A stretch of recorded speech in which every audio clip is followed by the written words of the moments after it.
ஸ்தோத்திரம் பாடி கிறிஸ்துவின் அன்பை ருசிப்போமே. கோடா கோடி ஸ்தோத்திரம் பாடி கிறிஸ்துவின் அன்பை ருசிப்போமே.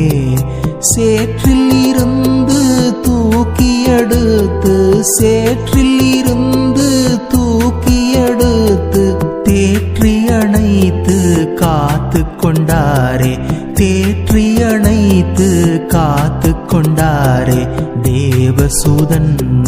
கோடா கோடி ஸ்தோத்திரம் பாடி கிறிஸ்துவின் அன்பை ருசிப்போமே. கோடா கோடி ஸ்தோத்திரம் பாடி கிறிஸ்துவின் அன்பை ருசிப்போமே. பாவியை மீட்க பரன் சித்தம் கொண்டார்,